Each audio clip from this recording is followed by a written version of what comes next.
има неодамна имаше издадено на повеќе профили на Фейсбук профили христијани во Бугарија една статија, тоа е едно интервју кое е правено со некој си шведски психијатар и татко на 6 дета, се вика Давид Еберхард. Зошто е интересно неговото интервју? Што има напишано една книга со провокативен наслов Како децата ја освоија власта. Така се вика неговата книга, која станува бестселер. Во таа книга тој го критикува либералното општество и начинот на кој се воспитуваат децата денес. Ги критикува така наречената демократска семејна заедница. Тоа е еден термин во Шведска, која денес се нарекува земја на детските права. И во таа демократска семејна заедница се укинува хиерархијата родител-дете. Родителите веќе не се родители, туку они треба да бидат пријатели на децата и во семејната заедница рамноправно се донесуваат решенијата. И се оде дотаму што, ево, некои европски земји, за Англија сигурно тоа, децата можат да решат на 7 годишна возраст да си го сменат полот. И никој тоа право не може да им го одземе. И вела дека денес 20 пати е зголемено промената на полот на децата од 7, 8, 9, 10 годишна возраст, иако на 15 години тие ги губат чувствата кон спротивниот пол и решават дека всушност е било некаква нивна детска фантазија и сакат да се вратат назад кон полот со кој што се родени. Како и да е, овој човек вели дека тие современи методи не донеле ништо позитивно кај децата и интервјуто со него започнува со едно чудно прашање, за него чудно прашање. Новинарот го прашува кога последен пат бил со своите деца во ресторан. И тој вели скоро бев, но зошто баш такво прашање? И новинарот вели зашто собствениците на ресторани се под буквален стрес кога родител со деца ќе им влезе внатре. Децата трескаат врати, кршат, поливаат, разлеваат. Родителите немо гледат, а самите собственици се немогни. И во земјата, шведска земјата на детските права, има се повеќе ресторани кои се преориентираат во објекти за полнолетни. Прават нешто внатре со кои се ограничува влезот на деца. И вели дека таквото воспитување создава себични, неодговорни, нарцисоидни генерации, во кои луѓето живеат со чувство дека сите им должат нешто, дека имаат права, и тоа права или им должат само заради тоа што се. Например, децата имаат права, тоест родителите имаат долг кон нив само заради тоа што они се родители, а децата се деца. Кога ќе одат на школа, системот има долг кон нив, зашто они се ученици и треба да им бидат остварени сите права. Кога одат на работа, и од тука се појавува еден нов термин во западната култура, култура на права, entitlement ја викат култура, кој произлегува од они договорни односи за работа. Така да денешните работодавачи се натоварени со толку права на Запад, што не дај Боже некој да си скрши прст на работа, доаѓаат инспекции и комисии кои проверуваат дали кршењето на прстот на работникот или ноктот е поради необезбедени сите услови. Така да се раѓа едно општество, генерации кои говорат само за права. Списокот на права секојдневно се зголемува и секој мисли само за своите права. Секој очекува другите да ги препознаат неговите права и да работат на остварување на неговите права.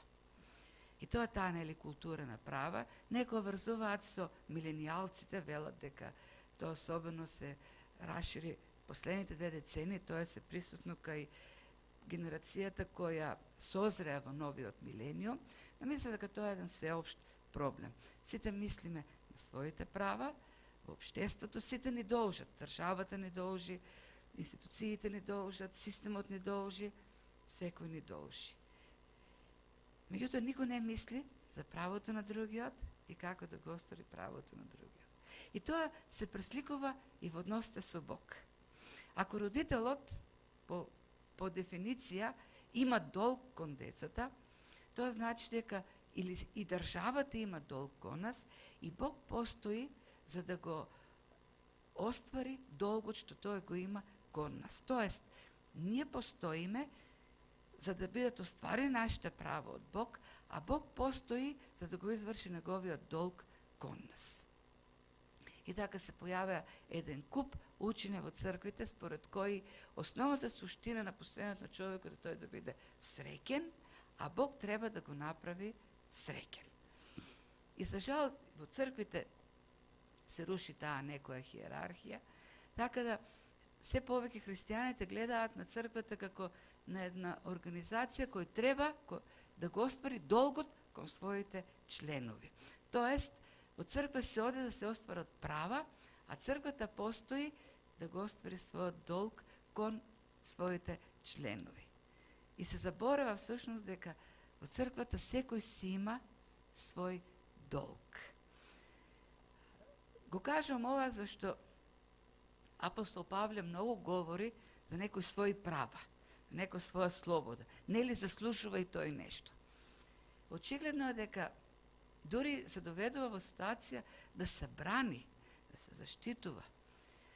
И сето тоа покажува дека грците уште од тогаш биле како денешниот современиот човек. Сметале дека, се шегувам, сметале дека имаат права. Имаат право да го критикуваат служењето на Павле. Имаат право да го постават посомнеш неговиот авторитет. Имаат право неговото учење да го стават под знак прашање. Меѓутоа, никој не се сетил дека и они имат некакви должности кон него. Тие зборат за тие работат на своите права, говорат за долгот на Павле кон нив, меѓутоа никој да се сети дека сепак тој е нивен апостол, нивен пастир и дека и тој треба да јаде и тој треба да живее од нешто. И затоа пишува овдека апостолот и што е на крајот нели најчудно од се, тој вели јас откажувам од сите права. Ова глава, како што ја прочитавме сега, дел од оваа глава, помалку од половина, 1/3, како да стрчи во целиот овој контекст. Спомнува Павле за фалба, никој да не ја земе фалбата, иако многу ги критикуваше коринтијаните дека тие се фалбаджии. Во 8 глава говореше за јадењето на месо посветено на идоли, а за тоа ќе говори во 10 глава. Пак за јадењето. И сега меѓу 8 и 10 глава најнаш влега оваа 9 во која тој говори за своите права и за одговорноста на коринтијаните. И како да нема никаква логика. Сеќавате, минатиот пат говореше, тој се одговори на прашањето на оние коринтијани кои се чувствувале виновни ако јадат храна, месо, посветено на идоли. Имало пак христијани кои биле така силно верата, знаеле дека нема идоли, нема други богови, само еден е Бог, и без никаква грижа на совеста оделе во храмовите, седнувале тамо на тие гозби што се организирале, со храна посветена претходно на идоли, и без никаква грижа на совеста јаделе. И апостол Павле се согласува, да, навистина нема други богови, ние сме слободни, сите сме слободни да јадеме секаква храна, но, вели, има христијани кои го немат тоа знаење. И тие, нивната совест се измачува.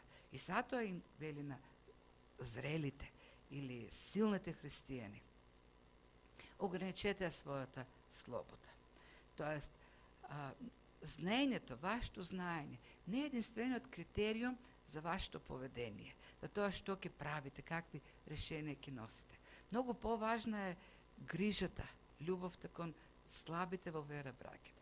Така да, иако знаете дека не е грев да се јада таква храна, заради оние кои го сметаат тоа за грев, заради нив ограничете ја својата слобода. Ограничете ги своите права.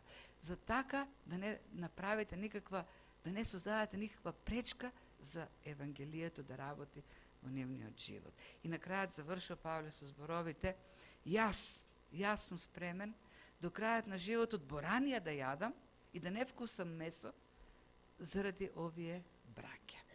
И кажа многу силни зборови. И некој во Коринт би можел да каже: лесно ти е тебе, ти не живееш овде. Ти си јадеш тамо месо некаде, а ние треба да се ограничуваме. И во 9 глава апостолот вели: зар јас немам слобода? Зар јас немам права?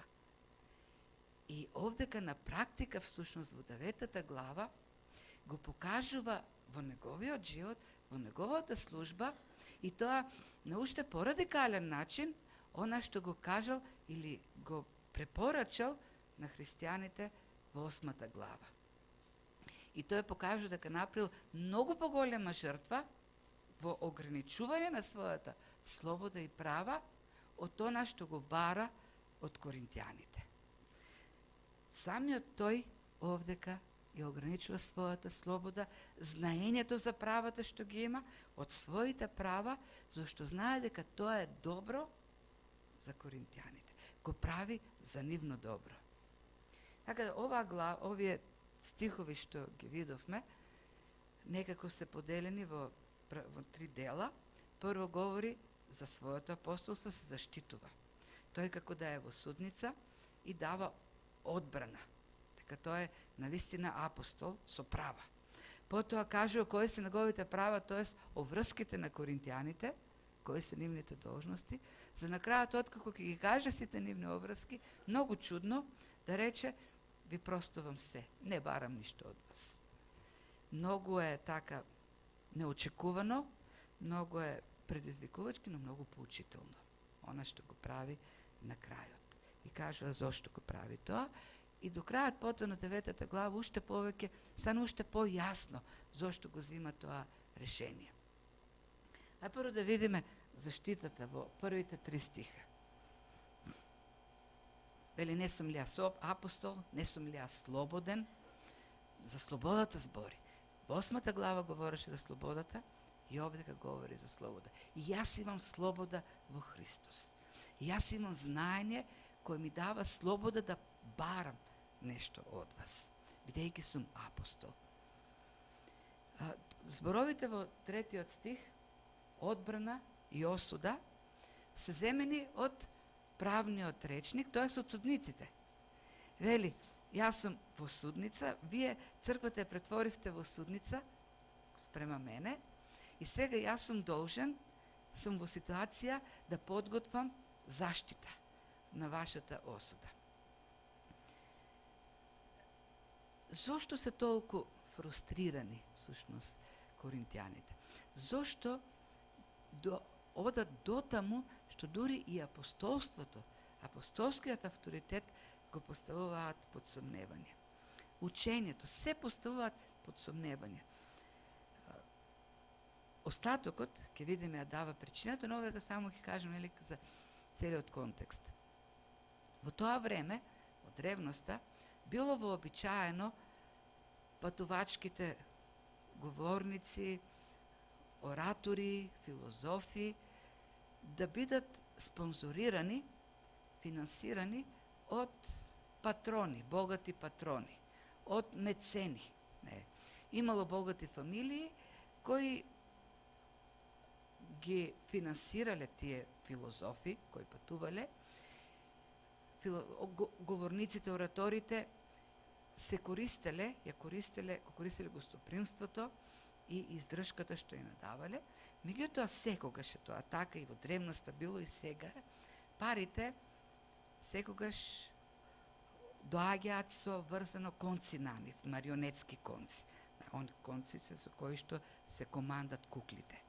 Така, кога тие мецени давале, ги помагале во тоа време ораторите, а тие биле адвокати всушност, биле гласноговорници на некакви идеи. И така богатите луѓе, помагајќи такви демагози, во тоа време зборот демагог не бил негативен збор, преку нив остварувале своји агенди, било политички, било бизнес, било секакви. И така да било вообичаено, и тогаш и денес, оној што ја плаќа, како беше свирката, да ја порачува и песната. Но апостол Павле и коринтијаните живееле во таква средна и за нив било вообичаено да дават и кога дават да го слушат оној што сакат да го чујат. Но апостол Павле не сакал да игра таа игра. Тој ги знаа многу добро коринтијаните какви биле. И ние ги запознавме многу добро до ова послание. Екстремно суетни, екстремно горделиви, екстремно фалбаджии, поделени во групи. Тој не сакал да влезе во таа игра и да стане некаков играч на некој од групите, зависен од нивното финансирање. Така да, тој решава, ние знаеме кој е занаетот на апостол Павле. Тој бил шаторџија. Но знаете кај го дознаваме тоа? Има само едно место во делата на апостолите.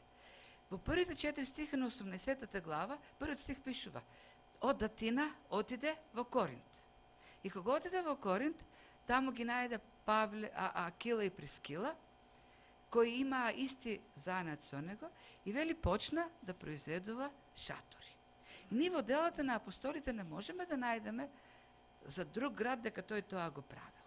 Но кога отишел во Коринт, решил да се издржува од својот труд, да произведува шатори. Тоа ќе му донесе понатаму предпоставувани, може да се предпоставиме што значи шаторџија во градот на филозофите. Но тој решава да биде шаторџија во тој град.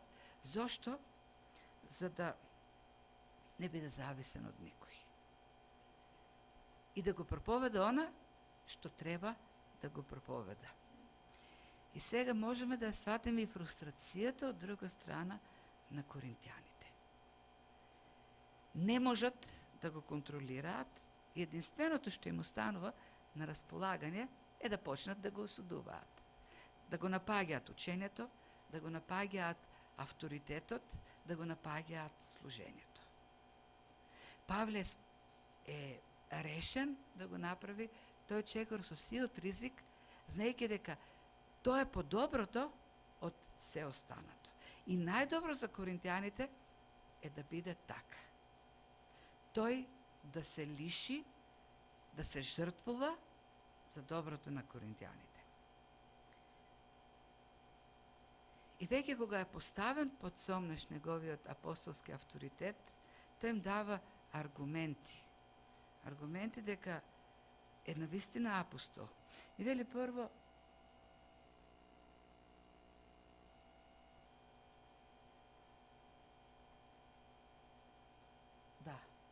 вели, и јас сум сведок на воскресението на Исус. Во тоа време, основен услов некој да биде апостол било повикот од Бог за таа служба.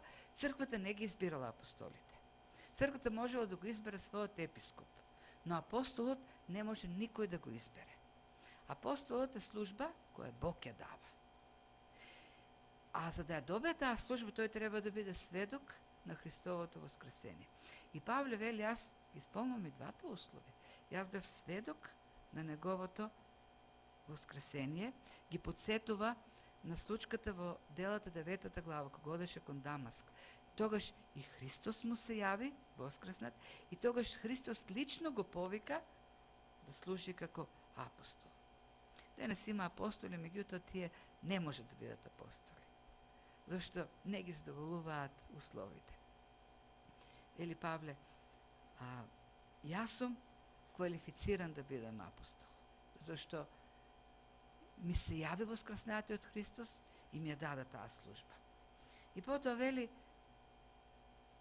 самите вие, тоест ги повикува самите коринтени, и вели, делото во Господа што беше извршено овдека е уште еден аргумент. Сега, овдека апостол Павле не сака да каже дека тоа е негово дело, повеќе го потенцира верноста во служењето. Како тој го вршил тоа дело?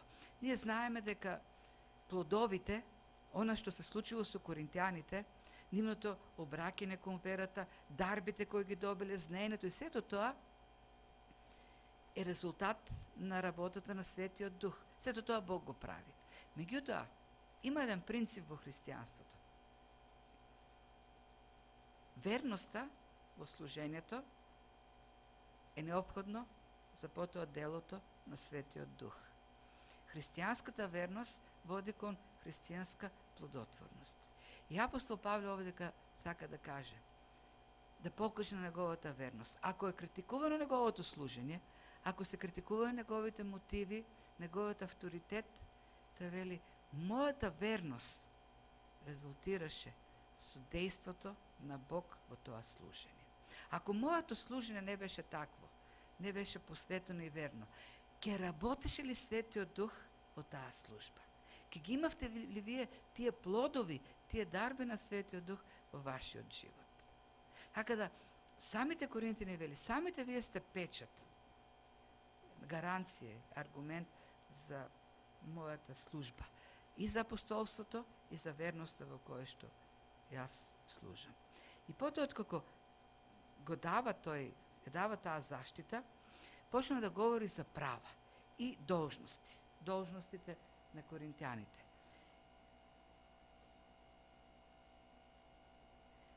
Апостол Павле, како што кажавме, ќе видиме, тој се откажува од тие права.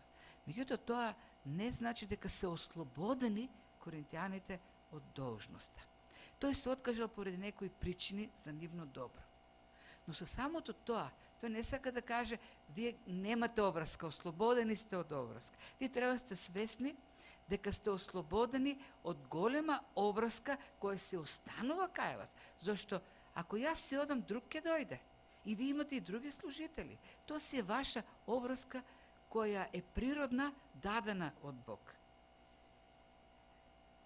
И тој настапува на таков начин, зар ние немаме право да јадеме и пиеме? Зар немаме право да водиме со себе сестра? Вели Павле, Петар и другите апостоли. Сите тие се откажаа од нивните професии. Беа рибари, сега станаа служители, апостоли. И тие живеат целосно од црквата. И не само што живеат од црквата, туку и своите жени се ги носат. Ако тие го имат тоа право, зар и јас да го немам таквото право? И овдека го спомнува и Варнава. И изредува, и за да позицијата својата на право, на слобода што има да ги бара тие права и одговорноста на коринтијаните уште повеќе да ја истакне, дава многу силни аргументи од различни области. Прво, говори за природното право. Војникот. Та војникот сам ли си го купува пушката? Униформата кој му ја дава? Муницијата кој му ја дава? Храната, додека воева, кој му ја обезбедува? Или оној што има лозе, зар тој не јаде од своето лозе? Или оној што има стадо, зар не пие млеко? Учила дека Павле, верувам дека го пишува тоа на луѓе од црквата кои били војници, имало војници таму, имало лозари, имало земјоделци. И им вели на самите, ти кога одиш во војска, а во тоа време војската била професионална, биле римски војници, предпоставам, кои служеле, да тоа добивали и пари, добивали униформа, добивали оружје, добивали сите услови. И вели Павле, добро, вие ако го добивате сето тоа од царот, јас како вас служител, зар ќе немам тие права? Вие што имате лозе и си јадате, зошто јас да немам право од плодот овдека, од црквата, да не се насладувам? И потоа говори и за сточарите. Потоа дава аргументот Словото од Стариот Завет, Мојсеевиот закон. И овдека сигурно говори на евреите кои го знаеле Стариот Завет. И вели, во Стариот Завет Бог се грижеше дури и за воловите што вршат. Имало и тогаш скржави господари, кои кога ги пуштале воловите да вршат, им ја затварали устата, зашто воловите додека вршеле јаделе од житото. И за да не им трошат од житото, им врзували устата. И Бог им вели, нема да бидете скржави до толку. Па тие работат. Тие имаат принос во тоа жито. Нема само сламата да им ја давате од шталата. Без нивната работа вие нема да имате жито. Затоа ќе ги пуштате, нека вршат и нека си јадат. И тие се души. Бог се грижи дури и за воловите. Сака да бидат господарите праведни дури за воловите.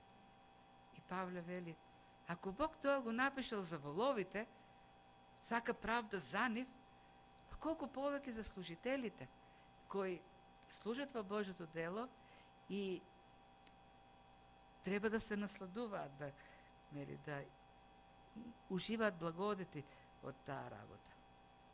Дава и логички аргумент и вели, ние посеавме кај вас духовно, посеавме кај вас семе што во вашиот живот дава плод за целата вечност. Ние посеавме кај вас жетва што вие ќе ја жнеете целата вечност и сега вам ви е тешко да дадете нешто што е земно, што во споредба со вечноста нема никак вредност. Така, ние ви даваме вечно, а вам ви е тешко да дадете нешто малку, земно. Не. И на крајот и религиозната пракса ја повикува, и тоа јасно и за евреите, и за елините, зашто сите праксата, таа е религиозна пракса, во сите култури, сите народи, сите свештеници јадат од онаа што е пренесено во храмовите, дали се пагански, дали е Божиот храм. Свештениците јадат од лебот што се дава, од жртвата што се дава, од она што е во жртвеникот. И така Господ вели, заповедал проповедниците на Евангелието да живеат од Евангелието. Изнесува еден куп аргументи за правата што ги има. Докажува дека е апостол и докажува дека има права и слобода од Бог да ги бара тие права. И сега бе очекувале, кога веќе го прави сето тоа, да каже и сега давајте.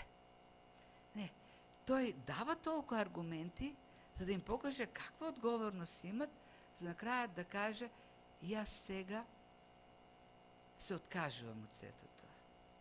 Се откажувам. Ве ослободувам од сите обврски. Ги има сите права на финанска подршка, ги притиска коринтијаните да се свесни и да се ги извршуваат кон служителите, но за самиот себе си носи такво радикално решение. Но ние не го користевме тоа право, туку се трпевме за да не направиме никаква пречка за Христовото Евангелие. И вели во 15 стих, но јас не ползвав ништо од тоа и не го напишав ова за да се направи така за мене. Не го пишувам ова за сега мене да ми дадете. Зашто за мене е подобро да умрам, отколку некој по фалбата да ми ја одземе. И сега гледате врската со претходната глава. Ги имам сите права. Јас сум слободен во Христос да барам. Го имам знаењето дека им докаже дека го има знаењето со сите тие аргументи и за апостолство и за права. Но се ограничувам од сето тоа. Се лишувам од сите тие права. Се откажувам од сето тоа за ваша полза. И овдека апостолот го потврдува она што го кажуваше во 8 глава. Потврдува дека не е теорија тоа. Тој не е проповедник, не е апостол, не е пастир во Коринската црква, која ги тера другите на жртва, а самиот тој не сака да се жртвува. Напротив, тој покажува дека е спремен и избира уште поголема саможртва од она која ја бара од коринтијаните. И во тој поглед е голем пример. Ако барам јас од вас да се лишите од месото од кое е посветено на идолите, гледајте се на мене кој се лишувам од многу поголеми привилегии. А зошто сето тоа? Бидејќи како што вие сметате дека некои се слаби во поглед на храната, вие сте слаби во поглед на моето подржување како апостол. Тој работи со своите раце. Зошто? Дава два аргументи. Не зема помош. Ние ќе видиме во текот на текстот, до крајот на 9 глава, ќе ни стане појасна сликата, но сега само така накратко од ова што го кажува овдека. Прво вели за да не направи некаква пречка на Христовото евангелие, и потоа вели за да некој по фалбата не му ја одземе. Сега сака да се фали Павле, како некој може да му ја одземе по фалбата? И на крајот на криштата, каква пофалба има за човек кој решава да биде шаторџија во еден таков елитен град? Има принцип. Словото се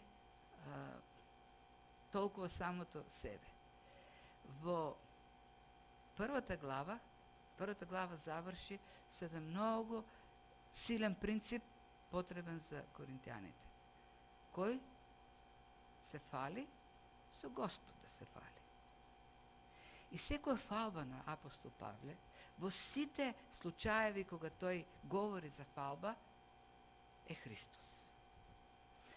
На истите Коринтини пак ќе се фали. Во второто послание, 10-12 глава. Во едниот случај тој ќе каже, јас се фалам со моите слабости. Зошто во тие слабости се покажува Божјата сила.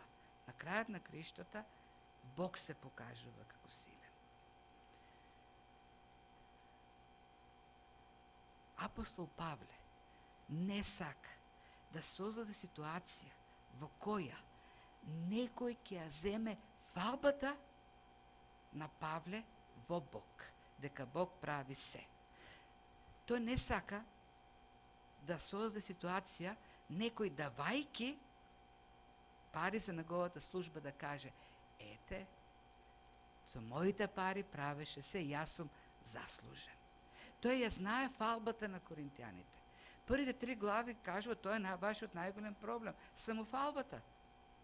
И тој не сака на таков начин да создаде пречка за евангелието. И на крајот коринтијаните да сватат дека спасението е со пари или по заслуга. Од 16 стих натаму тој ќе почне да ја врти таа тема дека се е бесплатно, дека се е по благодат и дека ништо не е заслужено. Апостол Павле не сака никаков начин некој да си помисли дека купува нешто од него, дека плаќа нешто од него. Не сака на таков начин да создаде пречка за евангелието. Има еден основен принцип за него. Се е по благодат, се е дар од Господ. Тој по благодат добил и сака по благодат да го даде. Тој комерцијализам или клиентелизам кој постоел во Коринската црква бил толку силен, што апостол Павле се плашел дека тие клиентелистички односи ќе се развијат во неговата служба. Тоест, ако тие го помагаат моето служење, ќе ме врзат со обврски, да ја проповедам нивната филозофија, а не Христовото евангелие. Така да тој не сака да биде врзан од никого. Тој не сака никаков конец да го влече во неговата служба. Единствените конци кои тој ги трпи на себе се Христовите конци. Ако треба да бидам марионетка, вели Павле, ќе бидам на Христос. Ќе бидам на евангелието. Зошто тоа евангелие ми го даде самиот Христос. И јас сум должен пред Христос да го проповедам тоа што тој ми го дал. Така како што ми го дал. Слободно како што ми го дал. Бесплатно како што сум го добил. И никој не може да ме ограничи, никој нема да ја промени мојата порака. Никој нема да ме врзе, никој нема да го манипулира моето евангелие на никаков начин. Затоа се ограничувам од сите мои права како апостол, за да не бидам врзан од никого. Да не поставам било каква пречка на евангелието. И за него нема толку голема жртва, толку неприфатлива жртва, што тој би ја направил како израз на благодарноста кон Бог, кој го повикал и спасил. И затоа тој би направил секоја жртва би ја прифатил, за да отвори пат, слободен пат на тоа евангелие кое спасува и менува животи. Знаете, на таква постапка била неразбирлива во времето на Павле. Кога се било така, за пари, што се вели. Кога секој мислел на своите права. Тоа нешто е незамисливо и денес. Кога сите мислиме на своите права. Некој да каже се ограничи, се откажувам од сите мои права, што ги имам, за доброто на другите. Ами, што направи Христос? Тој се откажа од сите права што ги има како Бог. И стана човек, стана роб, без никакви права за спасението на човекот. И тоа големата порака всушност на апостол Павле во овој текст. Така да биде покорено нашето срце од евангелието, од делото кое Христос го направи, што нема да мислиме во оваа општество на права, нели? Во оваа култура на права, нема да мислиме единствено на слободата што имаме во Христос и како таа слобода да ја практикуваме. Нема да мислиме само на своите права и колку другите ги остваруваат нашите права. Туку да бидеме така ослободени од слободата во Христос, што ќе се откажеме радосно од неа, ако е потребно, во полза на евангелието, во полза на спасението на другите. За тоа евангелие без пречка да спасува, да променува животи, да трансформира. Зашто на крајот на криштата и тоа е најголемата награда, најголемиот благослов што можеме да го имаме како Христови служители. Нашите права, нашата слобода е ништо во споредба, збориме за земните права во делото, се ништо во споредба со вечните награди кои евангелието ги носи преку спасение и промена на животи. И тоа е, нели, таа лекција. Павле вели, јас сум спремен да се откажам од се. Спремни ли сме ние? Имаме слобода. Слобода да избираме, можеме слобода да правиме ова, слобода и да не го правиме тоа. Слобода да избереме во Христос наши благодати, но слобода да избереме и благодати на другите. Слободни до таа мера, што дури ни слободата не раководи со нас. Единствено Евангелието на Христос.